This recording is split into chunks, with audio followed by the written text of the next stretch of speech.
ஆண்டவரை நேசிக்கிறேன், ஆண்டவருக்கு பிரியமாக வாழணும்னு நினைக்கிறேன். ஆனால் அடிக்கடி பாவம் செஞ்சிடுறேன், அடிக்கடி தேவனை விட்டு தூரம் போயிடுறேன் அப்படின்னு நினைக்கிறீங்களா? ஆண்டவர் உங்களை பார்த்து சொல்லுகிறார். ஏசாயா 42வது அதிகாரம் 3வது வசனம். அவர் நெறிந்த நாளிலை முறியாமலும் மங்கி எரிகிற திரியை அணையாமலும் இருக்கிற தேவனா.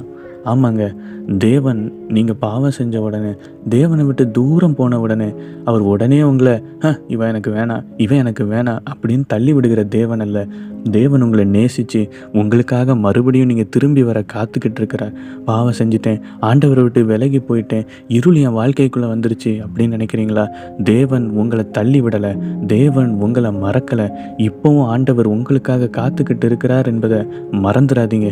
அதனால சீக்கிரமாக ஆண்டவர்கிட்ட வாங்க.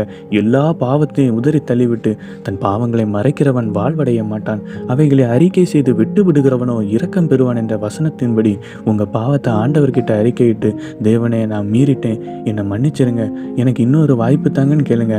இரக்கமுள்ள தகப்பன் நிச்சயமாக உங்களுக்கு மறுபடியும் ஒரு வாய்ப்பு தந்து உங்கள் ஸ்தானத்தில் மறுபடியும் உங்களை நிலைநிறுத்துவார். அதனால் தைரியமாக தேவன் கிட்ட வாங்க, கிருபாசன தண்டை சேருங்க.